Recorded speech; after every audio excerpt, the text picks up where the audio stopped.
तो जय श्री कृष्णा, जय श्री राम, जय श्री राधे राधे, जय श्री महाकाल। इस प्रवचन में आपको श्रवण कराएंगे अर्जुन द्वारा द्वारका को प्रस्थान और द्वारका का अर्जुन ने जो दृश्य देखा वो अर्जुन के द्वारा देखे गए दृश्य का वर्णन श्रवण कीजिए। द्वारका का जो कोट चारों ओर खिंचा था वह सुवर्ण और मणि निर्मित था।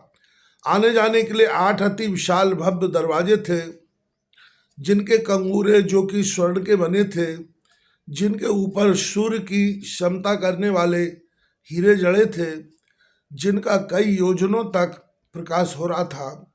नगरी के पूर्व दिशा की दीवार हरित, श्वेत और रक्त मणियों से बनाई गई थी और दक्षिण दिशा की बनी हुई स्वर्ण की भित्ति पर समुद्र अपनी विशाल लहरों की टक्करें मारकर इसकी शोभा को दोगुलित कर रहा था। पश्चिम दिशा में स्थित श्वेत पर्वत अपने उत्तंग शिखरों से द्वारका की महानता का परिचय दे रहा था।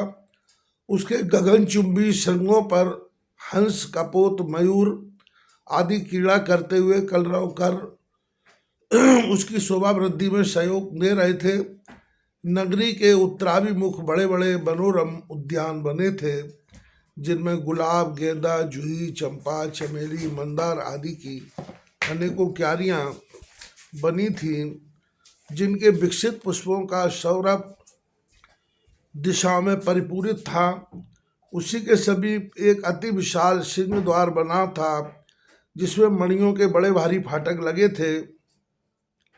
वहां पर सशस्त्र सुंदर वेशधारी अनेकों प्रतिहारी नगर की रक्षा के लिए नियुक्त थे। नगर वासियों के बने हुए भवन इतने भव्य थे कि उनकी शोभा के आगे इंद्र के राजभवन भी फीके लगते थे। द्वारका की अकथनीय शोभा को अवलोकन कर अर्जुन अपना जन्म धन्य मान रहे थे। आगे अनेकों राजमार्ग और विशाल चौराहों को पार करके प्रधान द्वार पर जा पहुंचे। वहां मणियों की चकाचौंध के मारे अर्जुन के नेत्र बंद हो गए।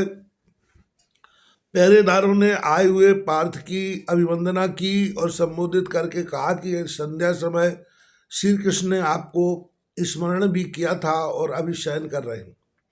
पास वाले अंतापुर के द्वार पर खड़ी हुई श्री रुक्मणी सात्यकी से कह रही थी कि 2 माह का लंबा समय बीत गया, परंतु अर्जुन की कोई शुद्धि प्राप्त नहीं हुई, अतः बड़ी चिंता है।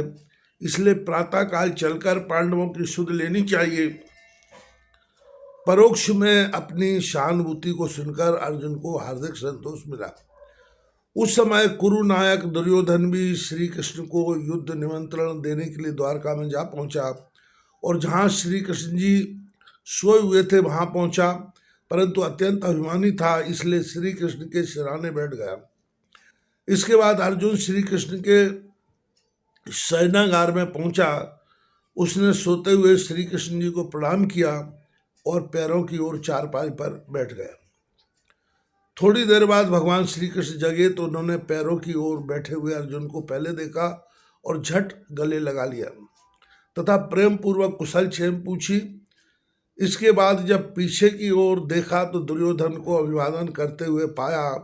श्री कृष्ण ने बड़े उत्साह से दुर्योधन का सत्कार किया और उच्च स्थान पर बैठाकर कुशल क्षेम पूछी। दुर्योधन ने कहा, कौरव और पांडवों में भयंकर बैर है, यह बात आपसे छिपी नहीं है, पर वह चरम सीमा पर पहुंच गया है, जिससे युद्ध अनिवार्य हो गया है। अब आपको पांडवों का साथ त्याग कर हमारी सहायता के लिए चलना चाहिए, क्योंकि यह क्षत्रिय धर्म है कि जो पहले निमंत्रण लेकर आवे उसी का साथ देना चाहिए। मैं आपकी सेवा में अर्जुन से पहले आकर उपस्थित हुआ हूँ, अतः महाराज साथ देना आपका न्याय संगत है। यह सुनकर श्री कृष्ण ने कहा कि हो सकता है आप अर्जुन से पहले आए हों, परंतु मुझे आपसे पहले अर्जुन मिला और बाद में उसका निमंत्रण स्वीकार कर चुका हूँ।